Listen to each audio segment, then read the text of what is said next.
Beleza, pessoal, né? Os colegas aí da faculdade, né? A professora Soraya, os meus parceiros aqui também, a Lívia, a Soraya, a Bruna, que fez o convite. É uma satisfação estar aqui presente. Deixa eu botar aqui até um cronômetro aqui para obedecer estritamente o tempo e também, assim, para dar oportunidade, não fiquem à vontade para caso, né, vocês estejam alguma questão me perguntar durante mesmo a apresentação, não fique problema. Tem coisas no final, vou deixar um tempo para o final, mas também é um assunto importante, é um assunto que vocês entendem para graduação, ser perguntado, para esclarecimento. Eu estou aqui para isso, então fiquem bem tranquilos, que é um assunto essencial, né, para o desenvolvimento hoje, né, na realidade atual dos incentivos fiscais, né? E aí a gente vai fazer um recorte para o Estado do Espírito Santo, fazendo também já um olhar para o futuro, para nós não ficarmos atrelados o que vivenciamos no histórico dos incentivos fiscais, o que impactaram na realidade atual do Espírito Santo, mas já lançar também um olhar, até porque vocês estão na graduação, vão também ser necessário se adaptar nesse momento de transição do que a reforma tributária traz. Então, assim, nós fomos da Secretaria da Fazenda do Estado do Espírito Santo, né? Atuamos ali na educação fiscal, e é importante essas interações que não só uma interação que a Secretaria da Fazenda esteja em ações com o mercado, mas também com a academia e também com todo cidadão que é aquele que de fato presta, né, com a sua contribuição, o seu imposto, as questões de cidadania e também, né, são os nossos patrões como servidores públicos. Lembrando também, vim até hoje em homenagem às minhas queridas colegas, a professora. Nós estamos em outubro, então vamos seguir aqui no vi até de rosa com a camisa da Cefaz, para ir no outubro rosa, para dar bem paramentado e a gente discutir esses impactos, essas ferramentas que são fundamentais para o desenvolvimento socioeconômico, né, e a redução das desigualdades, principalmente no Estado, que tem peculiaridades como o nosso, que precisou muito dos incentivos fiscais para expandir industrialmente e modernizar o seu setor produtivo. Vamos dar prosseguimento então aqui. Vamos fazer um traçado, né? Eu entendo que é interessante a gente fazer um aspecto, um recorte econômico e de infraestrutura do que o Estado tem hoje, porque que ele tem certas vocações, né? O Espírito Santo tem uma vocação histórica, né? Teve funções desde o período colonial, como uma vocação para o comércio exterior, seja como barreira, seja como entreposto, seja como um local de desenvolvimento. Então, assim, ele tem um grau de abertura, uma das maiores dos estados né, do Brasil, que ele é 52% o grau de abertura da economia, são dados, né, do desenvolvimento. Tem uma maior exportador aí, nós estamos falando de cachoeiro, né, de rochas, mamão, gengibre, arcos para violino, quem gosta de música clássica. E também, assim, maior exportador de minério de ferro, maior importador de aeronaves e automóveis. Isso vai impactar também, é importante vocês entenderem, essas vocações do Espírito Santo econômicas vão definir também quais são os melhores incentivos que eles vão ser desenvolvidos. É uma estrutura que, de fato, conversa com uma logística do país muito bem delimitada. Tem portos, né, 5 portos, sejam públicos ou privados. Tem as questões de uma malha ferroviária ainda, né, um dos poucos estados que tem malha ferroviária para pessoas quanto para carga. E tem também uma malha rodoviária que interage como um polo logístico, né, um hub de distribuição para outros estados. Então, assim, e 2 aeroportos com um ainda em desenvolvimento aí para, né, para Cachoeiro mesmo. Então é interessante que essa vocação ela vai delimitar o quê? Quais as peculiaridades, quais são os incentivos? Eu tenho 19 bi de comércio exterior, né, em 2023. Você vai entender uma questão logística mesmo nas importações, e aí vai ser importante para definir quais tipos de incentivo o Estado vai procurar desenvolver e atrair, porque não é só desenvolvimento, mas atrair negócios para geração de emprego e renda e desenvolvimento do Estado. Então, essas peculiaridades, sejam econômicas e também logística e de infraestrutura, traz essas questões que colocam o Espírito Santo hoje em destaque, mesmo diante de potências que estão ao nosso redor, como Minas, São Paulo e Rio de Janeiro. Então temos essas questões, são as fontes aí, FINDES, Ministério do Desenvolvimento, e também os rankings de competitividade, que o Espírito Santo está em segundo lugar. Então, assim, é importante também definirmos as peculiaridades dos incentivos, que muitas das situações, nas discussões jurídicas, né? Aqui nós vamos dar um aspecto mais fiscal e econômico, mas nas discussões jurídicas tem também, porque os incentivos têm questionamentos, né? Tem vantagens, mas tem questionamentos também. Então, se é um benefício ligado a um incentivo tributário, é um incentivo mais financeiro, é um incentivo mais ligado a acomodação, né, de zonas de livre comércio. O Espírito Santo também está na ponta com uma primeira zona de processamento para exportação, que vai ficar ali em Aracruz, é a primeira do país, então isso traz as vocações, mas entender nesse glossário que que são, de fato, esses questionamentos, esses futuros, esses benefícios tributários, né? São as vantagens concedidas, né, a contribuintes, segundo critérios estabelecidos na legislação, voltados para o quê? O desenvolvimento, a modernização e a atratividade dessas empresas, de forma, né, entendendo num modelo econômico, né, o indivíduo como movido por incentivos, né, os incentivos econômicos. Aí a gente pode até trazer as referências, né, de Daniel Kahneman, né, na questão de se somos seres plenamente racionais ou movidos por incentivos, mas você tem este foco dos benefícios tributários e as duas peculiaridades importantes para a discussão, que vão estar lá na Lei de Responsabilidade Fiscais, quando dá concessão desses benefícios, até para as discussões agora na seara jurídica, é se eu estou dizendo que é uma renúncia de receita. Para atrair essa empresa, eu concedo uma renúncia de receita, então vou ter o quê? Uma diminuição na arrecadação potencial ou mesmo na concreta, dependendo da situação, se for um benefício muito agressivo. Então, dessas receitas públicas devido a essa concessão. Então, de fato, eu consigo mensurar essa renúncia de receita, ou eu tenho incentivos também que possam atuar na não renúncia de receitas, que mesmo ele tendo peculiaridades, algum tipo de redução, algum tipo de postergação do pagamento do tributo, eu posso ter ainda o aumento na arrecadação e ainda atrelado ao novo investimento, à aquisição de empregos. Então você tem que entender que tem os benefícios diretos e ainda indiretos, ainda como as avaliações das externalidades, né, positivas ou negativas nessa relação econômica que vão impactar a concessão dos benefícios. Mas entendendo, o principal é que você busque os engajamentos dentro da estrutura tributária atual, mas avaliar também, em razão da lei de responsabilidade fiscal, se você vai ter renúncia ou não de receita, porque vai ter cobrança dos tribunais de contas, dos impactos, se gerou, né? Até uma das perguntas e questionamentos que foi colocado,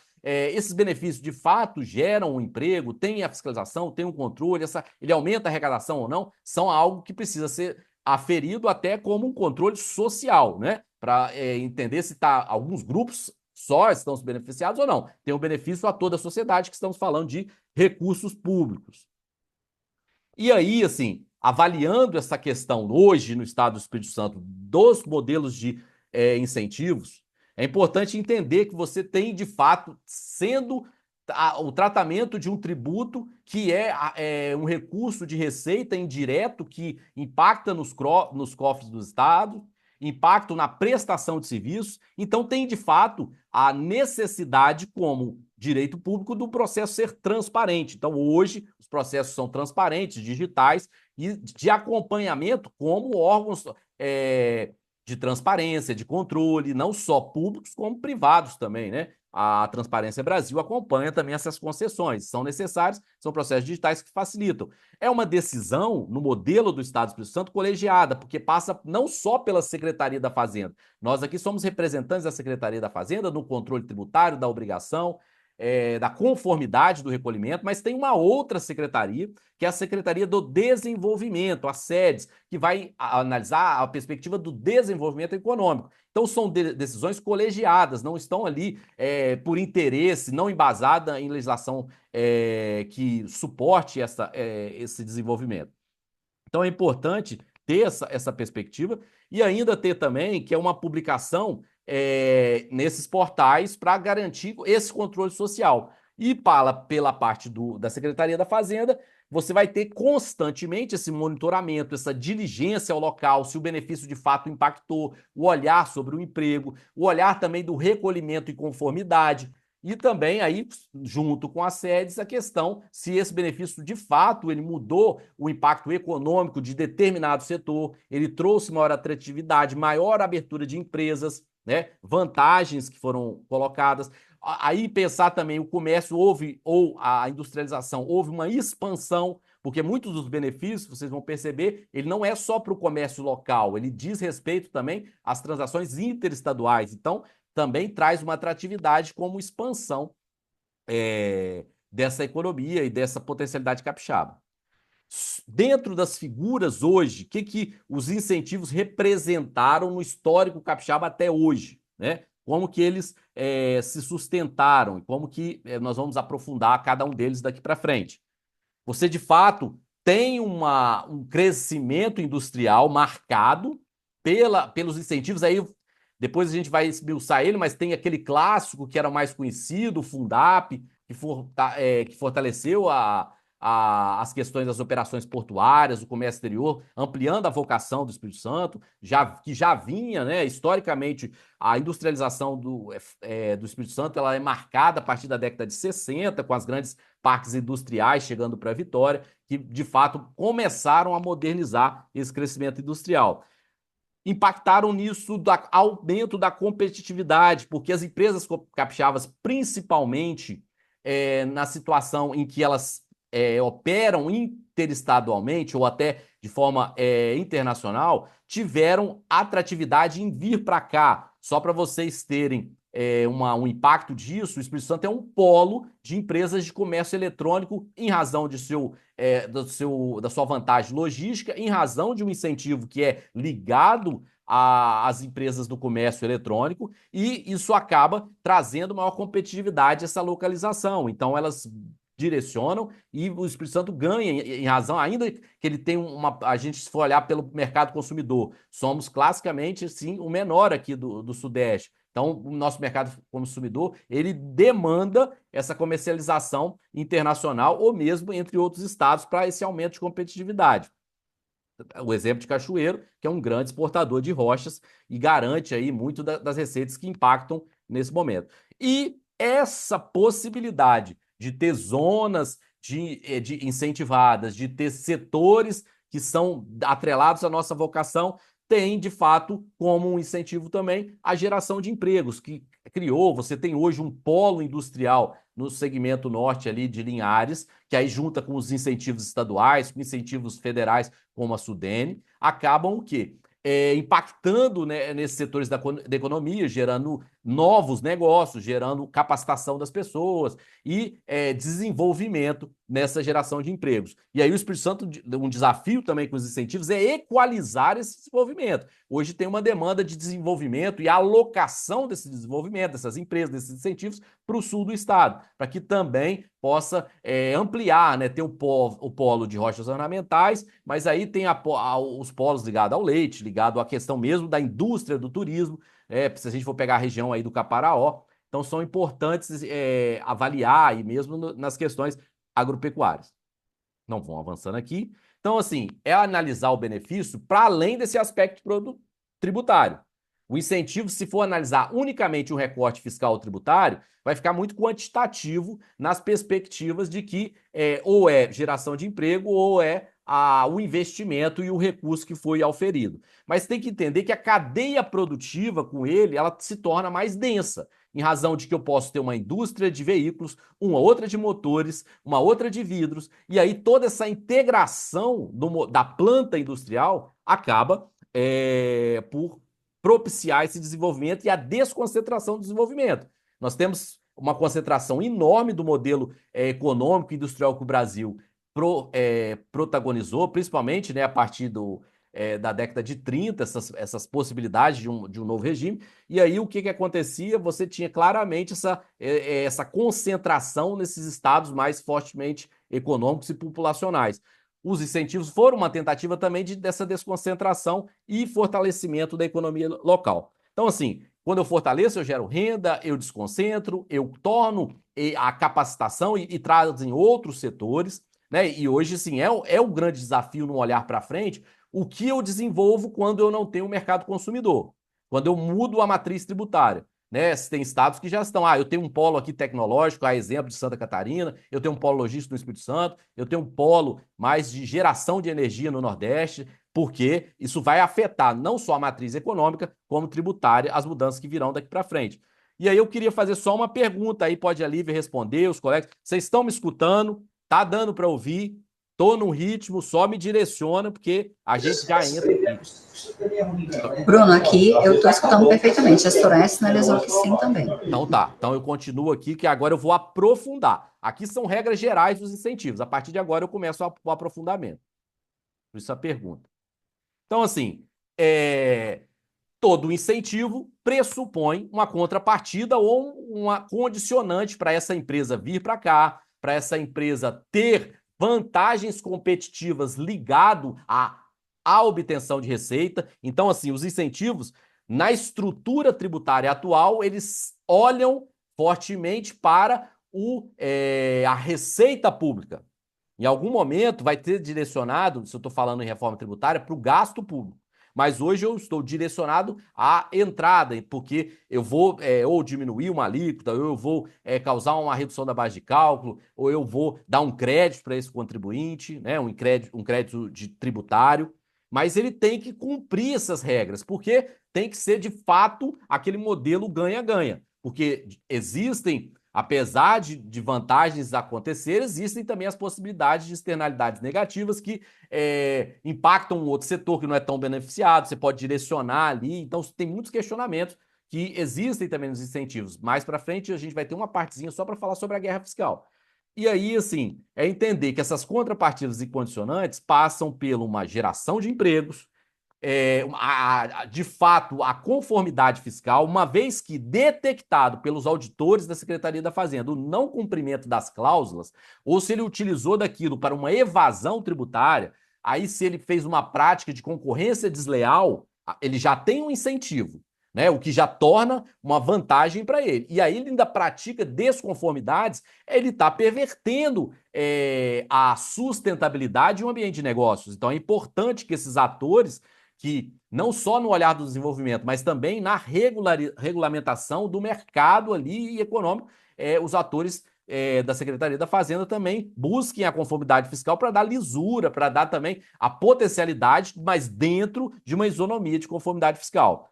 Hoje há uma demanda expressa nos incentivos de compromissos ambientais, de práticas sustentáveis, de redução das pegadas de carbono, de você ter políticas ESG, entendeu?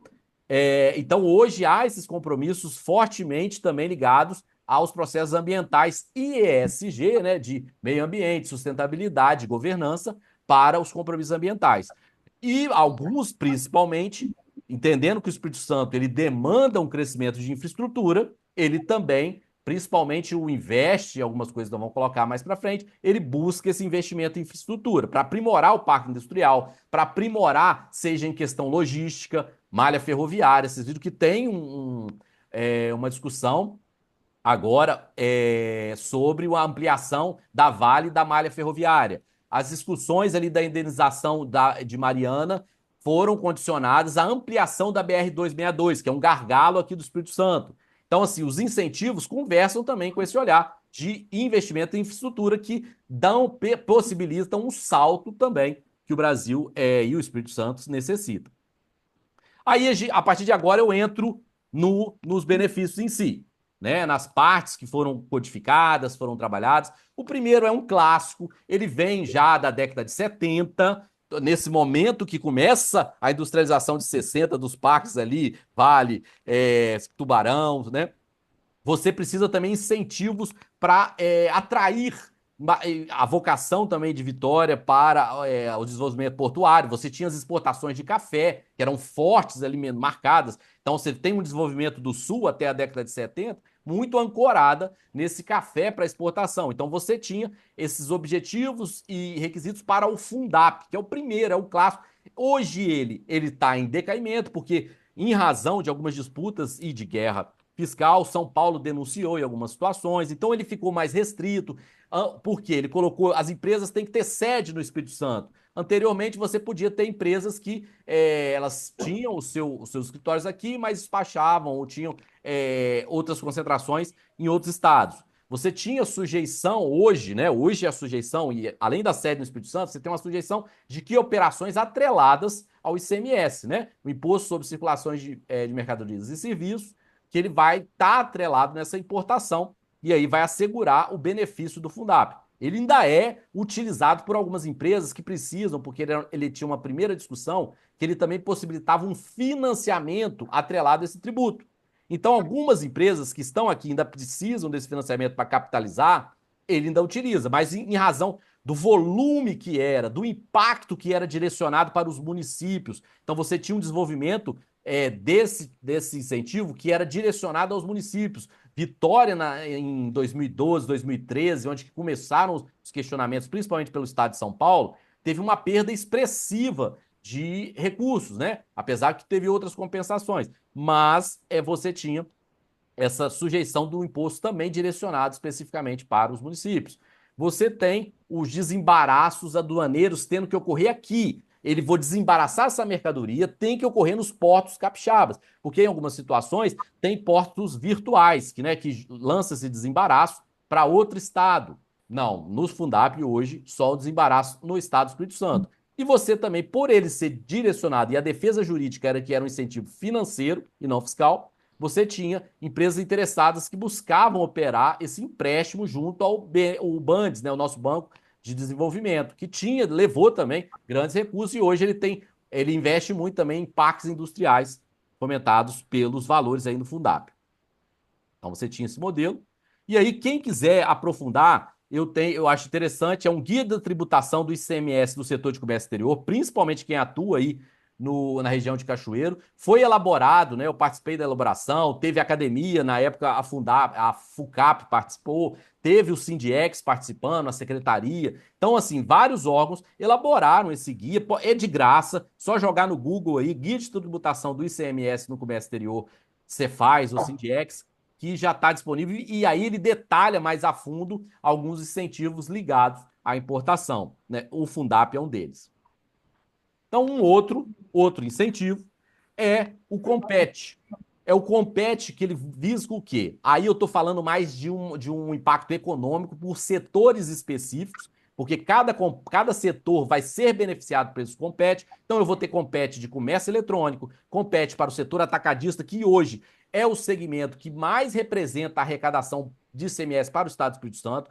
E essas empresas se alocaram aqui no estado para também ser, vocês veem, os grandes marketplaces hoje têm logísticas aqui, principalmente Serra, Vila Velha, para que possam despachar para o Brasil todo. Mas por quê? Buscam o Compete, que é esse benefício ligado a uma promoção do desenvolvimento econômico ali de regional dessas empresas, e ele vai ter o quê? Concessão de créditos presumidos de tributo, redução da base de cálculo em que a alíquota no final fica menor, ele tem muitas situações que ele possa uma alíquota bem menor das transações, né? Porque você tem nas operações interestaduais, você tem alíquota de 7 ou 12, né, para o ICMS. Com os incentivos, você pode ter um crédito até de 1,1, né? E aí devolve algumas operações ligadas ao crédito. Então, assim, é importante assim a questão da logística e alimentação. Aí você pensa, só grandes grupos? Não. Você tem o setor de alimentação, bares e restaurantes, você tem uma redução da alíquota que ao invés de 17, cai para 3,2. E aí você incentiva, né? Se nós estamos falando de serviços e bares e restaurantes, você incentiva a que cresçam maiores bares aí, tenham uma redução dessa tributação, desde que cumpra essas questões. Então você vai escolher os segmentos, e aí você vai ter na alimentação, setor de logística, mesmo na indústria metal mecânica. Lembra, eu tenho um grande parque, mas eu tenho aquela pequena indústria que produz chapas, produz algumas questões aí de lâminas de corte aí, vamos dizer, para o segmento de rochas. Então você pode ter um compete que ela vai buscar. Os mais expressivos, eu vou mostrar alguns dados ali para vocês, vão ser o comércio eletrônico e o atacadismo, sendo que hoje o segmento atacadista é o que maior representa a arrecadação de ICMS. Então é um setor de pujança, de grande relevância e dependente também, olhando para o futuro, dos benefícios, dos incentivos, porque essas empresas vieram para cá em razão disso. E se não tiver mais? É a pergunta que tem que ser feita, né? Como economistas, como, né? E agora eu vou dar uma satisfação para vocês, que é isso daqui, né? Quem trabalha com economia, trabalha com essa, precisa de dados, né? Não adianta eu falar aqui, comentar se eu não tenho dados para trazer. Esse portal do Compete, ele está disponível no portal das sedes. Todos vocês ou podem acessá-lo diretamente até para fazer algum estudo de graduação, né, TCC, ele está disponível, você pode utilizar pela internet ou baixar as planilhas. Então, olha que interessante, olha aqui os competes aqui, ó. Compete bares e restaurante, comercial atacadista, e-commerce, indústria, padaria. Mas aí o que representa a maior arrecadação aqui que eu falei com vocês? É o investimento por setor. Então, eu tenho dois focos aqui. Quais são os maiores investimentos? Aqui eu tenho 958, quase 1 bi, né? E 199 mil empregos gerados desde então.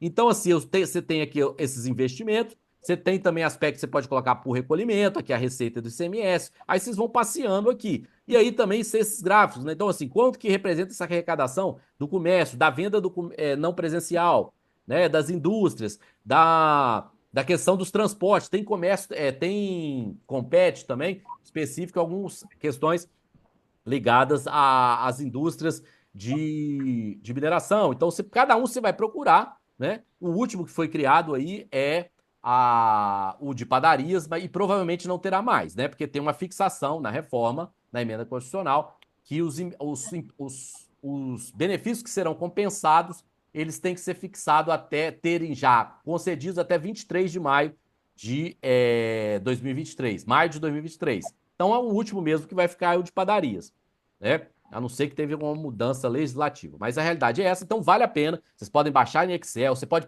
Aí é passear, é por região, é por município, como que gerou emprego, como que foi o investimento. Aqui está o mapa também. Quanto mais forte a cor, né? Mais aí, olha que Linhares aqui despontando quando eu falo com vocês, ó.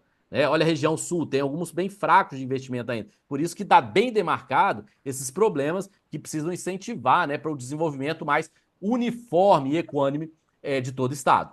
Então é importante, não deixem de ver. Aí teve a questão dos investimentos de gráficos, que é fundamental para esse nosso acompanhamento. Agora, então, ó, já passei para vocês. Fundap, hoje um pouco de menor impacto, mas foi essencial para o desenvolvimento portuário e para a vida de empresas. Teve questionamentos ligados à guerra fiscal. Compete. De fato, ele é para um desenvolvimento econômico, ele escolhe setores, ele incentiva esses setores com ou créditos presumidos, ou redução de alíquota, ou diferimentos. Né? Aí você vai ter comércio eletrônico, você vai ter atacadista, você vai ter metal mecânico, transporte, vai ter vários. Agora eu vou para aquele de maior impacto, que de fato os investimentos buscam a industrialização do Estado do Espírito Santo de forma mais diversificada.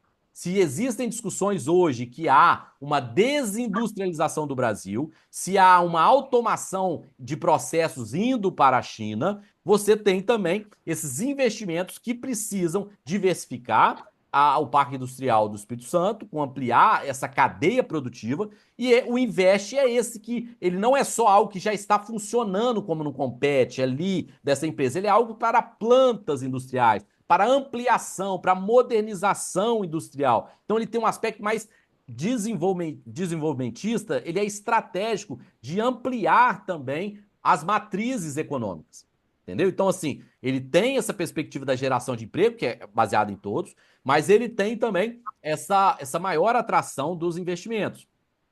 E aí as grandes indústrias que vêm para cá, que se anuncia, teve a questão de uma recente aí, a da Suzano aí, que foi para Cachoeiro, ela é usuária, porque ela precisa ampliar o parque, ela precisa ter esse apoio ali, né? Então você tem essas questões que ela busca, principalmente na aprovação do projeto, que entendam que o Invest é concedido até mesmo na aprovação de um projeto. E aí, a partir do momento da implantação, ela vai ser as atividades. E aí você tem essa questão do desenvolvimento e essas atrações estratégicas. O que ele é pensado, né? Ele é um pouco mais amplo que o Compete. Você vai ter algumas questões, em alguns momentos, isenções, né? Pode ser em transferência, quando ele está iniciando esse parque industrial, diferimentos, que é quando eu postergo esse pagamento, né? Eu posso reduzir a base de cálculo ou gerar um crédito para essa empresa. Ao invés dele pagar o regime normal, o imposto aqui é 7, é 12, é 17, né, interno, não. Eu vou gerar um crédito que pressupõe, ele esquece essas outras operações, ele vai fazer uma operação em separado, e aí ele vai poder operar. Por isso, a necessidade de conformidade, de transparência, de análise. Hoje existem uma pressão grande dos tribunais de contas para acompanhamento, para ver se de fato isso está revertendo para a população, para a sociedade e também para as contas públicas, né? Porque você deixa de arrecadar algumas partes, isso está, né, ampliando. As contas públicas estão, né, o Espírito Santo hoje é um estado que tem referência em termos de pagamentos, né, de nota A, porque ele tem, apesar de benefícios, esses benefícios são aqueles que representam não renúncia e ampliação de receitas, mas demandam uma constante acompanhamento. Entendeu? Quais são os setores hoje importantes, né, para Invest? Indústria clássica, porque ele foi pensado originalmente para diversificação e modernização do Pacto Industrial. Infraestrutura, que é um grande gargalo do Espírito Santo, então esses projetos que existem no sul de ferrovias, de direcionamento, vão passar também aqui pela infraestrutura. Mais do que nunca, existe hoje um incentivo ligado à inovação e tecnologia. Por quê? A matriz tributária, se hoje nós temos uma matriz tributária que pensa na origem da mercadoria, da origem do serviço, você vai mudar o modelo tributário para o destino. E aí como é que vai ficar? O Espírito Santo é um estado de fato grande consumidor? De mercadoria, não. De serviço em potencial, principalmente serviço tecnológico. Então é importante analisar isso. Então hoje tem para inovação, então você tem financiamentos, você tem projetos aí, principalmente de tecnologia da informação. Então essa área hoje que tem demandado maior demanda. Tem até um fundo, o Fundo Soberano do Espírito Santo. Aqui eu não estou falando de incentivo, que aí já é na área do gasto público. Tem um fundo soberano que investe também em inovação e tecnologia hoje, já olhando para esse futuro do Espírito Santo, que tem vários cenários. Aqui no Invest, nós não chegamos a comentar, mas tem a indústria do petróleo, pode ser utilizada, algumas questões.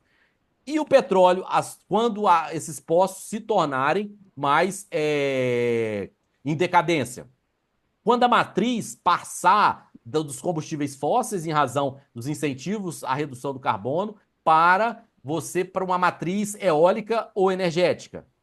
O Espírito Santo tem um forte recebimento hoje de royalties e compensações financeiras ligadas à indústria do petróleo. Então você tem que ter esses incentivos, porque você tem também, seja pelas questões de incentivos ambientais que analisam se tem gasto de combustível fóssil, e tem também um incentivo para utilizar, até mesmo, é um princípio de proteção ao meio ambiente no novo modelo tributário. Então tem que olhar também esses mecanismos de energia solar, né, energia eólica, né, e aí tem esse incentivo. E hoje, os grandes destaques são projetos de logística e importação. Existe, só para vocês terem uma ideia, o ICMS importação torna o Espírito Santo o maior importador de carros elétricos. Olha o impacto desse incentivo aqui hoje. O maior importador de carros elétricos que serão distribuídos para o Brasil todo, né? Existe esse movimento aí de carros elétricos, são importados ao abrigo dos incentivos do Estado do Espírito Santo aqui. Então, o que acontece com isso? Infraestrutura, você precisa ter parques para armazenar. Infraestrutura, você precisa melhorar os portos, porque já existe, vocês viram que tem um gargalo enorme dos nossos portos aqui. Então, você precisa ampliar também. Por isso, essa zona de processamento de exportação em Aracruz. Por isso também vocês percebem as demandas de portos privados atuando no Espírito Santo, não só os públicos e nem os concedidos. Então você tem essa questão e muito hoje, esse investe em importação conduzem o Espírito Santo numa potência em termos de exportação e desembaraço aduaneiro, principalmente no setor de veículos e o maior importador de aeronaves. Né? Quem não viu aí, né, nós estamos falando, né, do Neymar, Gustavo Lima, todos compraram e desembaraçaram aqui no Espírito Santo, porque de fato tem a questão do incentivo. Então, assim, da mesma forma, se eu estava no painel do Compete, existe o painel também do Invest. Percebam aqui, lá eu tinha 1 bi de investimento. Olha o impacto do Invest, 20 bi. Lá, agora olha a questão do emprego ligado às pequenas e médias empresas, né? Você tem, lá eu gerei quase 200 mil empregos. Os grandes parques industriais investem mais, impactam indiretamente, né? Geram todas as questões positivas ou negativas, né? Mas você tem também geram muito empregos, mas menos do que o Compete. Então, o Compete, apesar de ter menores valores, né, de investimento, ele tem maiores empregos. Mas também aqui você tem investimento que se espraia também por todo o segmento. Olha aqui, qual que é o principal investimento do setor econômico? Você tem o portuário, energia, siderurgia. Então você vê ali, o portuário é aquilo que nós colocamos, CMS Importação, os portos, né, a construção civil. Então você tem esse olhar que pode direcionar nessas questões. Você tem aqui, ó, em Pé de Aracruz e Linhares, Imetame. Então você tem todos esses fortalecimentos. Aí se sobe um pouquinho para São Mateus, já vai ter investimentos da indústria ligados ao petróleo. Então são situações que demandam. Essa aqui no sul, né, tem um pouquinho também dessa indústria. Aí já pega uma indústria ali ligada a Presidente Kennedy, Marataízes, viu? Então, assim, vale a pena depois, seja, né, você tem ser estruturante, portação, portuário, mas vale a pena depois trabalhar esses dados com estudantes que vão pesquisar, que vão questionar, que também vão criar reflexões sobre esse impacto, né? Por que isso que eu tô falando?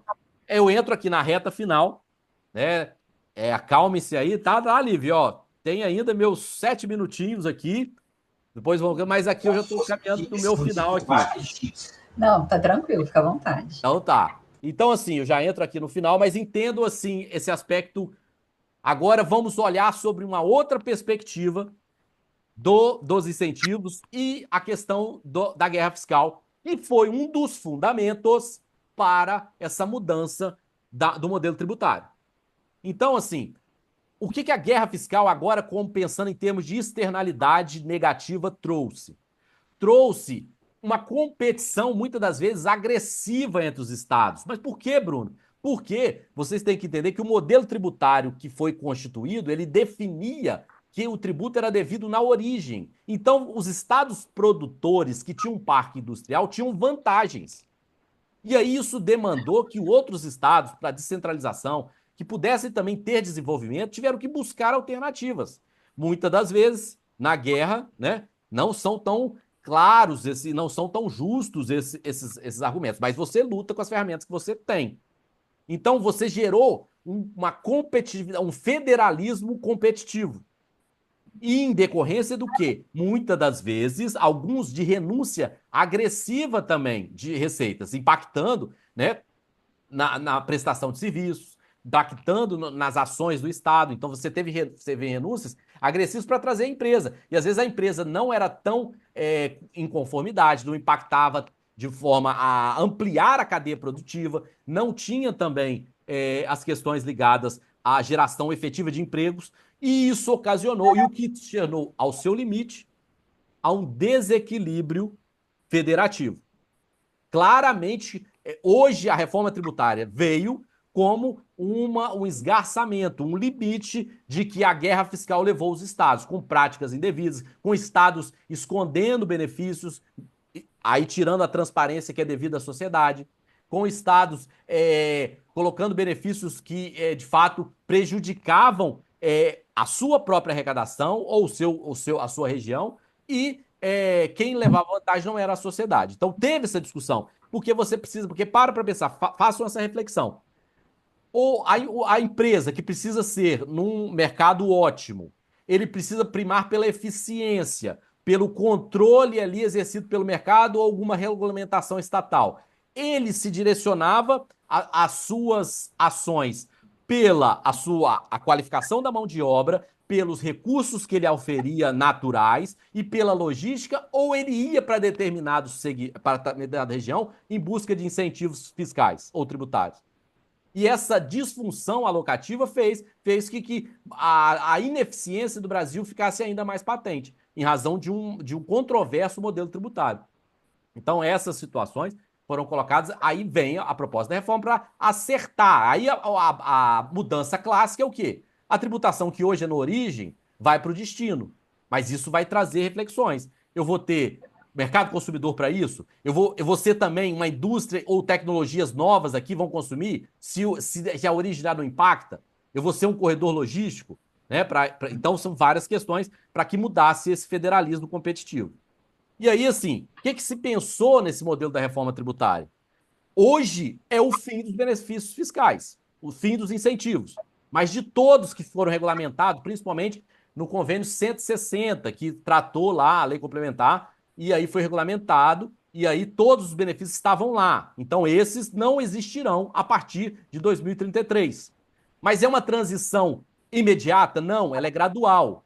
Ela é gradual, seja no aspecto dos tributos até 2032, e seja no aspecto federativo, que vai até 2078. Então, o que é o federativo? É a transferência de recursos para os estados. Não vai ser tão imediata. O tributo muda até 2032, mas a transferência, a repartição, vai ser equilibrada até 2078. Para quê? Mantivesse o equilíbrio entre os estados, e principalmente do quê? Dos contratos. Pelo menos a manutenção, a renegociação desses contratos. E aí a revisão, e aí os outros modelos. E aí também os estados pudessem pensar em novos investimentos. Esses novos investimentos seriam atraídos por quê? Outros fatores. Aí sim, eu tenho uma mão de obra capacitada, eu tenho uma infraestrutura que de fato ela é fluida, eu tenho um mercado consumidor atraente, eu tenho toda também uma posição que me favorece de produtos essenciais, de recursos, né, energéticos ou de recursos mesmo agropecuários e primários. Então, assim, é definir esse novo olhar, é também resguardar a estabilidade dos contratos, a segurança jurídica, mas dentro de uma transição gradual. Então, só para ir caminhando para vocês entenderem, foi pensado em dois fundos, um fundo de compensação de benefícios fiscais, né, que vai fazer o quê? Ele vai os benefícios fiscais começam a ser reduzidos entre 2029 e 2032, na questão do tributo, então 10% ao ano, e o objeto é o quê? Compensar esses benefícios que existiam. Aí eu estou falando de Fundap, estou falando de Compete, estou falando de Invest, falando Invest Importação. E aí, nesses benefícios aqui, que estavam aí até 2023. Estamos num processo político-legislativo. Aqui eu falo muitas questões técnicas, mas tem o processo político-legislativo. O que acontece é o seguinte: ele vai definir, pode ter alguma mudança agora na votação que aconteceu ontem do projeto PLP 108 e também o 68. Então, assim, mas o que é de aporte da União? Porque a União também vai ter que ressarcir, né, os estados que perderão. Um aporte de 160 bilhões nesse fundo de compensação dos benefícios, né? E mesmo que o Estado demonstre que foi insuficiente, ela vai aportar, e aí tem que ter recursos também lá na União, né? Por isso que vai ter uma centralização, a matriz tributária mudou, vai ter novos fatos geradores, vão ter, né, quem gosta de jogar aí as bets, os prognósticos, os ativos digitais, né? O Bitcoin hoje está 400 mil, estourou, então ele também, as transações com Bitcoin serão tributadas. Então, assim, entendam esse novo modelo que vai gerar, então a União também tem que compensar as perdas que terão para os estados. Haverá perda para os estados? Sim, com certeza, principalmente o estado como o Espírito Santo. Então, por isso a necessidade de analisar essas perspectivas. O outro é o Fundo Nacional de Desenvolvimento Regional. Também aí é uma parte menor, 60 bilhões, distribuído ali por população e os coeficientes que já existem hoje de fundo de participação, mas também com aporte da União, a partir de 2029. Então você teriam dois contrapesos de como fosse um seguro para não as receitas não serem fortemente impactadas. Entendam também que aí tem uma forma de manter essa carga dos estados, porque se eu estou falando que os estados receberão valores até 2078, esses valores ali aqui vão compensar para que esses estados não cheguem em 2078, né? Espero estar lá vivo, né? Dentro de talvez de uma Matrix aí, mas pelo menos chegará em 2078, vendo aí essas relações bem compensadas. Então, o Fundo de Compensação dos Benefícios Fiscais, 160 milhões, e o Desenvolvimento Regional, 2029. Lembrando, tem que ter critério. Qual é o critério? Estudos de obra e infraestrutura do desenvolvimento regional, né? Atividades produtivas, geração de emprego, subvenções econômicas e financeiras e também sustentabilidade, desenvolvimento científico e tecnológico. Aí eu posso falar em prospecção de novas fontes de energia, eu posso falar sempre ancorado no princípio agora da sustentabilidade ambiental e, mais do que nunca, o Espírito Santo precisa vocacionar agora para o serviço. E aí, só para encerrar, essa é aqui a reflexão que eu vou deixar final agora para vocês. Esse olhar aqui sobre os desafios e oportunidades que esse fim dos benefícios vão trazer. É um desafio, primeiro, não só legal, mas também cultural, né, de refletir sobre um modelo de competitividade sem depender de incentivos fiscais, porque isso vai demandar, e eu estou falando mesmo para o empresariado, pensar para além de incentivo. Então, eu tenho uma otimização econômica em razão de incentivos que a competitividade concorrencial vai estar atrelada, o peso de você ter ou não um incentivo, de estar um estado ou não que te favorece, vai ser menor. Esse lidar com o desafio dessa migração de empresas para outros estados, lidar com esse desinvestimento, lidar com o que já ocorre hoje com o processo de desindustrialização e automação. Aí você tem também grandes parques totalmente automatizados por inteligências artificiais e robôs e que vai demandar como é que eu vou colocar no benefício que tem que gerar empregos, mas ele para ganhar eficiência e competir internacionalmente, ele coloca máquinas e automação digital. Então, é um desafio também pensar nesse cenário. Necessidade aí que vai ter da compensação, aí como aí estudar aí como sociedade, como controle, a aplicação devida desses fundos, né, de compensação dos benefícios fiscais, que aí vai estar direcionado mais para a manutenção dos contratos ali nesse período. E para o desenvolvimento regional, como que está alocando, então aí é questão de cidadania mesmo, né, faz parte aqui da nossa discussão, e olhar pelas oportunidades. Quais são os focos, os fatores que têm vocação na mão de obra, no Estado, né? Como que esses benefícios podem possibilitar um maior equilíbrio federativo e, de fato, a redução das desigualdades, das externalidades.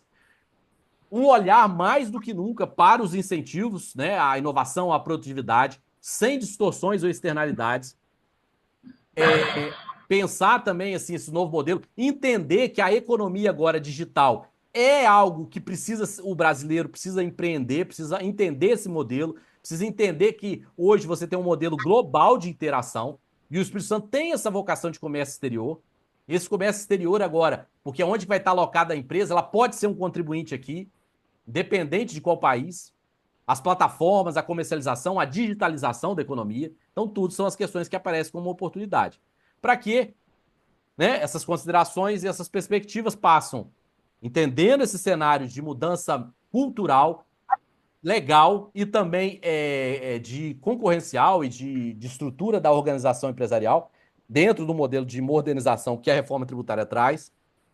Se eu tenho hoje um fisco não, um federalismo competitivo, como eu lido com o federalismo cooperativo? E quais são esses modelos que vão atuar dessa nova competição? Entendeu, pessoal? Então, assim, era mais uma passagem breve aqui, né, dentro dos 45 minutos ali que a Lívia comentou comigo. E aí, agora, assim, eu vi que vocês não perguntaram, não pararam, mas eu tô aqui agora para esclarecimento, pergunta, provocação, questionamento, crítica, porque é um olhar agora que, como capixabas, é essencial, porque se não pensarmos numa vida sem incentivo, sem inovação com a reforma, todo o desenvolvimento econômico, logístico, estrutural que o Espírito Santo teve, ainda que com críticas, ainda que está sujeito, pode ficar ainda mais afetado ou com ruídos ou com desestruturação que possam impactar o futuro de vocês que estão na graduação, o futuro econômico de nossas famílias, o futuro mesmo empresarial como empreendedor. Mas eu acho que sempre que em ambientes de transformação, você possibilitar pensar diferente, estar aberto a mudanças, entender como oportunidade, pode ser o salto que cada um pode dar. Beleza, pessoal? Mas fica aí para escutar aí a professora Soraya comentar e ouvir junto dela também e os meus colegas. Ok. Obrigada, Bruno. Professora Soraya, se tiver perguntas para o Bruno, pode já ir passando que a gente vê aqui.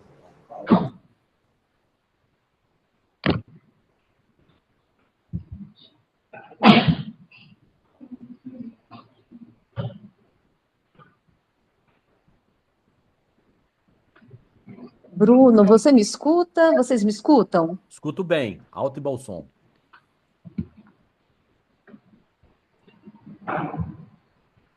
Estou escutando, professor.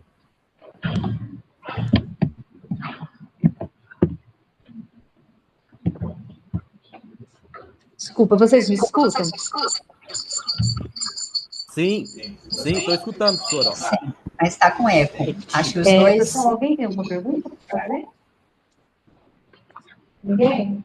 Eu tenho duas, né, aqui que eu vou colocar para iniciar. Primeiramente, quero agradecer muito sua participação aqui na aula, está enriquecendo muito, né, o conhecimento aqui dos estudantes sobre incentivo fiscal. Vocês que trabalham diretamente aí com isso, então é uma super aula. Né? Assim, agradeço demais a essa oportunidade de estar dialogando com vocês. Saiu um estudo, acho que na semana passada, analisando 10 anos de incentivos fiscais. É um estudo de uma federação, se não me engano, FENAFISCO, alguma coisa assim. Desculpe se eu não lembro corretamente da sigla.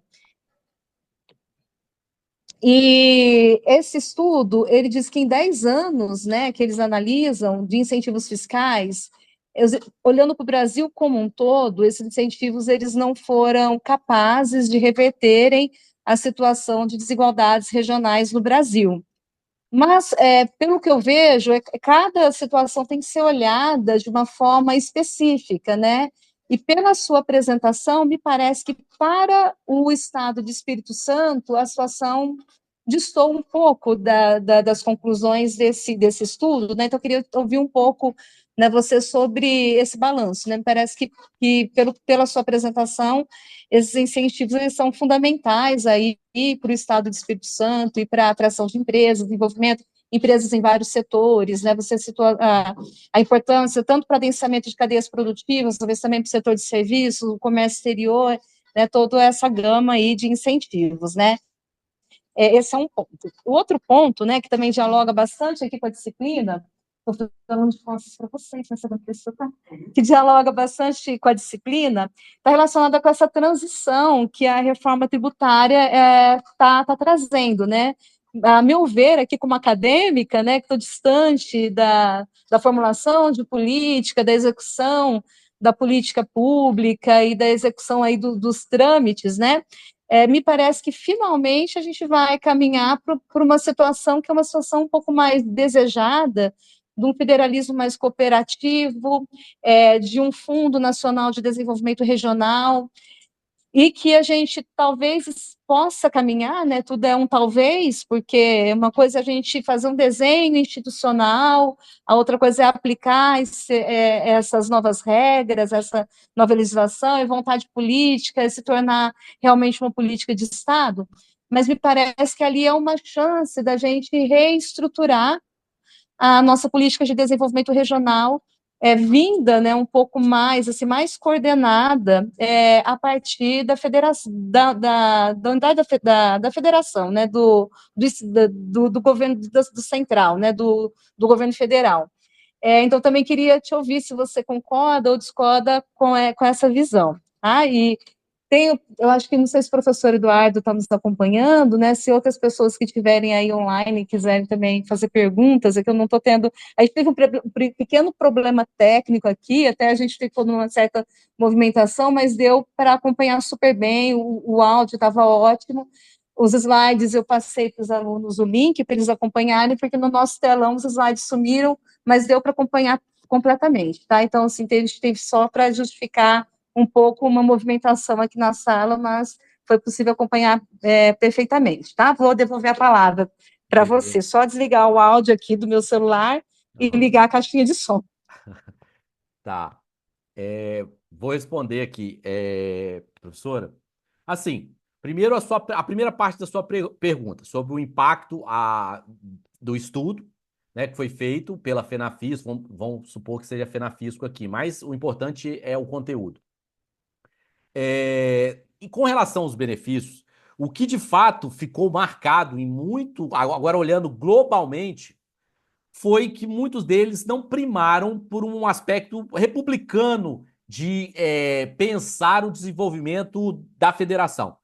Então tiveram benefícios assim muito agressivos, né? Que foram mais direcionados à ida da empresa para tal local, mas sem pensar no adensamento da cadeia, nos benefícios indiretos e também na necessidade de que o que aconteceu fortemente, o Espírito Santo trouxe desde então, da refundação que o Espírito Santo teve a partir de 2003, né? Com esse modelo de que olhar a gestão como como um elemento de agregação das potencialidades do Estado. Então você já tinha um histórico, o Espírito Santo tinha um histórico bem sucedido que já vinha dos impactos do Fundap, mas a partir desse modelo ali de 2003 para frente, você tem esses outros incentivos, o Compete e o Investe, mais direcionado à diversificação, porque já estava ficando claro que o Fundap não ia sustentar, até porque outros modelos bem mais agressivos estavam impactando aqui. E o que se define que é nesse olhar de gestão fiscal e gestão de recursos públicos, ela foi bem equilibrada, tanto que isso demarca as notas que o Espírito Santo tem em termos de conformidade, em termos de pagamentos, em termos de gestão de recursos, em termos de eficiência comparado mesmo, né? De você tem hoje, com base nos incentivos, o Espírito Santo é um dos estados que mais investe com recursos próprios. Então, o que se de fato foi essa conjunção de possibilidades também, teve um encontro de fatores no Estado que fortaleceram o quê? Não só pensar o aspecto do incentivo de forma predatória. Eu trago a qualquer custo, mas quando eu estiver aqui, eu preciso ter impactos na geração de empregos, impactos também naquele olhar da não renúncia, ainda que você tenha no específico uma redução para aquela empresa, mas o segmento ele ampliou o seu potencial arrecadatório, ele trouxe operações para cá. E aí também o aspecto da Secretaria da Fazenda no controle desses incentivos, porque eu não posso falar aqui que não tiveram incentivos em que a empresa usou indevidamente, que a empresa não estava aqui, que a empresa calculou indevidamente. Então, o que você tem nesse cenário? Você tem também o olhar do controle e com incentivo. É aquela mão que concede, que investe, é aquela mão que facilita o ambiente de negócios, mas aquela mão que também regula. Então você tem o equilíbrio. O que, de fato, se fizermos um olhar mais amplo e também a questão estruturada, aí você pode olhar os impactos dos FINDS, né, esses segmentos mais nacionais, eles também têm um olhar de que os incentivos, no global, eles, de fato, em razão de uma certa concentração e de estados apelando em algumas situações para que tivesse a empresa lá, mas no final é o seguinte, o estado perdia em arrecadação, a empresa não se tornava eficiente e acabava não sendo produtivo. O Espírito Santo também tem vantagens que são naturais, seja da logística, seja da importação, e seja desse segmento integrado. E uma união que acabou fortalecendo, mas o que não é a regra geral, que eu não posso colocar. Então, hoje, em razão dessas contas, em razão desse olhar também dos investimentos que vieram da indústria do petróleo ali, nessa conjunção, foram bem trabalhados, independente das perspectivas das mudanças, né, do governo, mas teve uma continuidade desse olhar, isso possibilitou o que hoje você tem esse cenário, né, professor? Agora, já indo para outra perspectiva sobre esse momento que a reforma veio em razão da necessidade, porque também, assim, você tem que pensar, se somos uma federação, temos que pensar em conjunto. Não dá para um olhar competitivo, é claro, né? Tem um princípio do geneticista, né? E evolucionário Dawkins, que é o quê?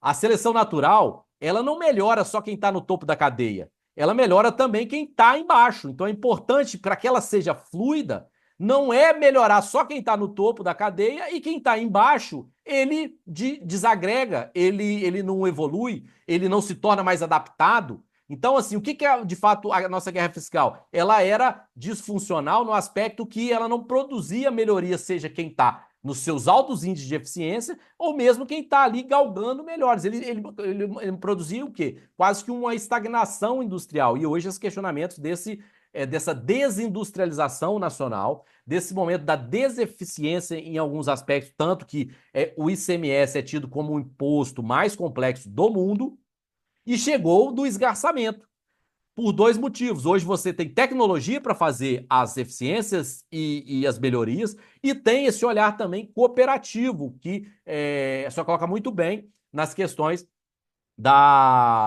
desse olhar agora do cooperativismo centralizado, não só na esfera da União, tanto que a reforma tributária tem a CBS no aspecto da União, mas tem um comitê gestor que ali é a casa dos estados e municípios. Que um grande problema da nossa matriz tributária foi o quê? Essa segregação de serviços e produtos, sendo que você tem um crescimento de uma economia de serviços. E o que aconteceu? Se já existia competição entre os estados, passou a existir uma competição fortemente com os municípios para definir isso é um serviço digital ou isso é uma mercadoria? Isso é software ou isso é algum outro produto? Eu estou trazendo um streaming, mas quando eu contrato ali uma assinatura ou não, isso daqui eu contratei um pacote ali. Então, eram discussões que eram improdutivas. E aí o direito passava a ser o quê? Um direito da linguagem. Ai, eu estou entendendo que isso daqui é um chinelo. Não, isso daqui é um perfume, isso daqui é um bombom. É o direito da linguagem, porque na complexidade que se instaurava, a linguagem definia o fato gerador, a linguagem definia o que deveria se pressupor. O modelo, ele prima hoje para um modelo econômico. A fluidez econômica, onde que se consome é no destino, é lá que deve ser impactado esse tributo, não na origem. Você tem maneiras aí e aí, para que todos os estados se integrem, porque imagine uma cadeia produtiva que sai do Espírito Santo, passa por Minas e termina num consumo no Rio Grande do Sul. Desde os municípios que passaram e que teve o valor adicionado até onde se encerrou, eles são interessados no tributo final, porque só na ponta final que o tributo será repassado aos entes administrativos, aos fiscos, aos estados e municípios. Então você tem uma integração. Então saímos de um modelo que eu pensava no eu muitas das vezes esfacelava contas públicas para manter, davam créditos irracionais, né? Lembra que eu falei muito aqui, redução de alíquota, créditos irracionais, tiveram créditos que eram disfuncionais, zero, né? Não impactava nada, né? E aí você não tinha esses controles. Agora não, todos os entes são atores que nessa cadeia têm o interesse do devido recolhimento. Então, essa mudança traz um outro cenário, e que agora o município é parceiro do Estado. O IBS não tem divisão de serviço ou mercadoria, tudo é fato gerador para Estado e município. E nesse ponto, nota-se um fortalecimento desse olhar cooperativo, desse olhar de que, porque aí como a CBS da União nasce desse fato gerador, ela também é parceira, porque é um cálculo que nasce de fato desse mesmo fato gerador. Então, esse olhar vai demandar o quê? Primeiro, um aperfeiçoamento. Vão ter discussões desse modelo que eu falei. Morre um modelo que hoje é escritural, é de linguagem, é de excessiva burocracia, ancorado em definições de obrigação acessória, para um modelo que, pelo menos em teoria, mas nos testes, seja um modelo definido pela OCDE, seja um modelo já praticado, que o nosso é mais próximo do Canadá e na Índia. É um modelo que ele se ancora num modelo econômico de fluidez das operações e de transição e de impacto, mas da eficiência alocativa dos recursos. A empresa, onde ela for, ela tem que olhar o quê? Mercado consumidor, ela tem de qualidade da logística e infraestrutura, ela tem uma gestão de incentivo e melhoria do ambiente de negócio, ela não vai olhar mais o quanto que ela consegue de créditos, de redução de alíquota, e aí ela não vai primar por ser eficiente. Então é um modelo que prima, de fato, pela eficiência, pela otimização e a fluidez do sistema. E também ancorado na tecnologia e num sistema financeiro que é o Brasil, principalmente na bancarização dos seus serviços. Então, se eu saio do modelo escritural, eu vou para o modelo financeiro. E aí, só para encerrar, por que é importante as empresas estarem adequadas hoje? Porque antes ela tinha um crédito que era escriturado na apuração dela, que não virava dinheiro, era crédito podre. Todos sabem a questão dos créditos ligados à exportação, que de fato poucos vinham para a empresa. No modelo da reforma, o crédito é financeiro, podendo ser buscado até 60 dias. E se ele tem muito, até 3. Então você está colocando um dinheiro que estava só numa declaração, que era escritural, para o modelo financeiro, que as empresas vão correr o tempo todo atrás para ver se toda a cadeia tem conformidade para ela poder aproveitar o crédito e usar financeiramente, não só escrituralmente. Mas é isso, professora. Se tiver mais alguém, a Lívia não pode deixar ela até não, porque senão eu falo demais, né, Lívia? Não pode deixar assim, não. Sim, você se empolga, né? Mas assim é bom.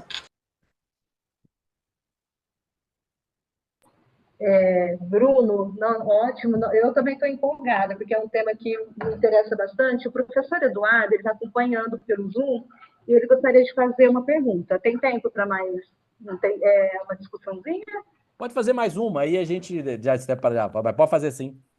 Tá certo, então passo a palavra. Eduardo, obrigada aí pela participação aí com a gente, com a palavra. Obrigado, espero que vocês estejam me escutando. Obrigado, Bruno, aí pela excelente apresentação, bastante clara. E eu vou fazer uma pergunta, assim, bastante objetiva, né? Eu acompanho as contas regionais durante o período e observo, né, no caso especificamente do Espírito Santo, que olhando aí ao longo da história, em particular, podemos fazer um recorte 2010, 2021, a posição relativa do Espírito Santo não trocou, ou seja, a participação no PIB nacional continua sendo na ordem de 2,7, 2,07%, ou seja, não teve um crescimento expressivo. O que eu pergunto, então? Ou seja, de que forma os incentivos fiscais ajudaram, de fato, o Espírito Santo a desenvolver algum setor, alguma, vamos dizer, como você mesmo mencionou na sua apresentação, alguma vocação produtiva específica, né, que, de fato, fique e dê continuidade e que possa se desdobrar para outras atividades, né, nesse Estado. Porque a nossa preocupação maior quando discutimos benefícios fiscais de fato, que às vezes eles ajudam em determinados estados, né? Um estado que tem baixa participação, ele tem mais possibilidade de fazer isenções fiscais, porque ele tem mais possibilidade de ganhar do que perder, e estados mais produtivos, como São Paulo, Minas, Rio, têm mais dificuldades de exercer o mesmo benefício fiscal. Então, eu perguntaria para você, assim, bem especificamente, qual setor de atividade que você considera que os benefícios fiscais ajudaram a fomentar no Espírito Santo, de forma que o Espírito Santo passe a ser complementar na economia nacional? Muito obrigado. Sim. Tem, assim, vou colocar assim bem objetivamente os aspectos mais essenciais. Hoje, ele teve um desenvolvimento de impacto ali, mas assim, hoje em termos de valores brutos, você tem os incentivos bem direcionados e ampliação na indústria do petróleo. Aí você tem a indústria de gás e petróleo. Mas aí você tem também umas eficiências que são nacionais para essa indústria de gás e de petróleo atingir toda a potencialidade que o Espírito Santo poderia colocar. Em razão disso, esse crescimento, isso você coloca muito bem, essa manutenção do Espírito Santo. Mas em termos aí, se eu for pensar em termos mais de impactos sociais e de impactos de geração de renda e também de fortalecimento do Espírito Santo como vocações, aí não dá para tirar hoje o segmento de atacadista, né, que hoje é o que representa o maior volume de cartão e também o maior número ali de empregos atrelados. E muitas empresas, em razão do comércio eletrônico, do boom que teve após a pandemia, você trouxe os dados até 2021, mas essa vocação ela expande muito mais em razão de que eu tenho dos dados após ali, aquele momento que já se tornou, vai cair na pandemia, você tem muitas empresas despertando a vocação e a necessidade dos cidadãos do comércio eletrônico, da utilização desses serviços digitais. Né? Você viu que nesse contexto a gente vai desaguar aí a PicPay, né? Vai sair empresas também do setor de tecnologia digital, mas assim, que produziram essa referência. Você tem o setor atacadista e o setor de logística ancorado a algo que já era importante com a importação. Ela perdeu uma força ali entre 2010 a 2020 com os questionamentos ligados ao Fundap, mas depois desse novo modelo do Investe em Importação, de definição de que o Espírito Santo realmente buscava essas importações, e aí o que demandou? Demandou mais locais de armazenamento, mais locais de referência de logística, e a grande questão que é importante esse momento quando você diz até 2021 eles se mantêm. É o olhar também que de lá para cá, nesse tempo, você não teve, de fato, grandes ampliações do parque portuário do Espírito Santo e em termos de logística mesmo, de rodoviário. E até mesmo ferroviário que a gente tem, mas utiliza só mais questões para o minério. Então, assim, isso também se tornou um gargalo para que essa participação se tornasse maior. Então, assim, mas mesmo assim, em termos de impactos sociais, você tem ali o atacadista e tem essa questão de que grandes setores ligados ao comércio eletrônico vieram para cá buscar. Então, a referência das empresas hoje estão no Espírito Santo, e aí isso demanda, seja na questão da tecnologia, então os benefícios indiretos. E essa participação, ela poderia dar um salto maior, quando eu vejo, é quando você tem gargalos, sejam logísticos, e também gargalos também de ampliação desses portos aqui do Espírito Santo, que poderiam também ampliar essa participação. Mas é para ser objetivo, Eduardo. E aí, como você é um estudioso, é também trazer, eu acho que é daqui para frente agora, o desafio é ampliar esses estudos, porque num contexto sem incentivo, num contexto de mudança da reforma, pensar estruturalmente o Espírito Santo é desafio para a academia, para a administração pública, para o mercado, porque é uma jornada forte, porque eu sempre falo, nós vamos chorar antes de sorrir, porque a transição é muito difícil,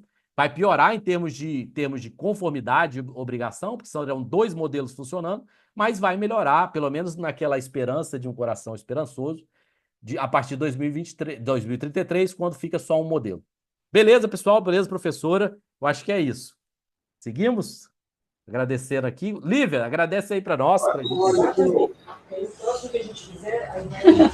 Sim, professora.